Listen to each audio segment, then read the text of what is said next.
Hi hello welcome to our channel. ఈరోజు recipe కాకరకాయ curry. చేదు లేకుండా ఎంతో ఈజీగా కాకరకాయ కర్రీ ఎలా చేయాలో చూద్దాము.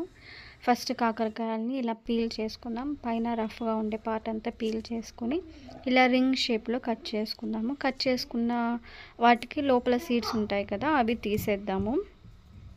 అన్నీ ఇలా తీసి ఇలా పెట్టుకుందాం సపరేట్ చేసి. ఇలా తీసి పెట్టుకున్న వాటిని మరి తర్వాత ఒక బండ నీట్గా క్లీన్ చేసుకొని, మన ఇంట్లో ఉండే బండని నీట్గా క్లీన్ చేసుకొని ఒక్కొక్క రింగ్ని ఇలా పెట్టి మొత్తం అన్ని రింగ్స్ అన్నీ పెట్టి ఒక 1/2 అవర్ ఉంచేస్తే ఇలా దానిలో ఉండే చేదు అంతా వెళ్ళిపోతుంది అని చెప్పేసి అంటారండి. ఇది ఒక టిప్, మీరు కూడా ట్రై చేయండి. తర్వాత వీటిని అన్నిటిని ఒక బౌల్లో వేసుకొని అందులో కొద్దిగా ఉప్పు వేసి పసుపు వేసి ఒక 1/2 అవర్ లేకపోతే 1 అవర్ దీన్ని సైడ్ పెట్టేసుకుందాము. ఆ లోపల మనం మసాలా పేస్ట్ని రెడీ చేసుకుందాము. ఒక కడాయి తీసుకొని అందులో కొన్ని మెంతులు, కొన్ని జీలకర్ర, కొన్ని శనగిత్తనాలు వేసి ఫ్రై చేసుకుందాము.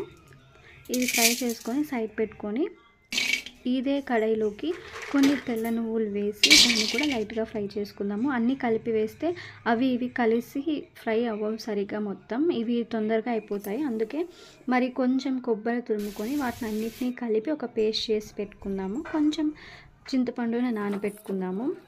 అలాగే మనం సైడ్ పెట్టుకున్న కాకరకాయ రింగ్స్ని మొత్తం వాటర్ అంతా స్క్వీజ్ చేసేసి వాటిని కడిగి పెట్టుకుందాము. ఒక కడాయి పెట్టుకొని అందులో ఆయిల్ వేద్దాము. ఆయిల్ హీట్ అయ్యాక మనం కడిగి పెట్టుకున్న కాకరకాయని అందులో వేసి బాగా ఫ్రై చేసుకుందాము. ఇది ఎంత బాగా ఫ్రై అయితే అంత టేస్ట్గా ఉంటుంది, తినడానికి ముక్క అంత టేస్ట్గా ఉంటుంది. బాగా ఫ్రై చేసుకున్నాము, బాగా మంచిగా రోస్ట్ అయ్యేటట్లు ఫ్రై చేసుకున్నాము. తర్వాత అదే కడాయిలో కొద్దిగా ఆయిల్ వేసి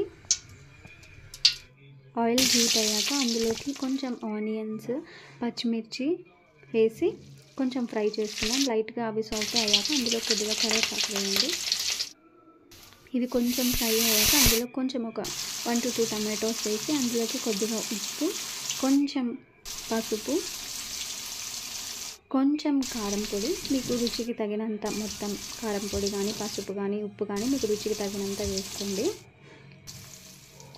ఒక 2 స్పూన్స్ ధనియాల పొడి వేసి అవి బాగా రోస్ట్ అయ్యాక అందులోకి మనం కాకరకాయని ఆల్రెడీ ఫ్రై చేసి పెట్టుకున్నాం కదా, ఆ కాకరకాయని ఇందులో వేద్దాము. వేసి ఇది కూడా బాగా కలిపి కొద్దిసేపు ఫ్రై అయ్యేటట్టు చేద్దాము.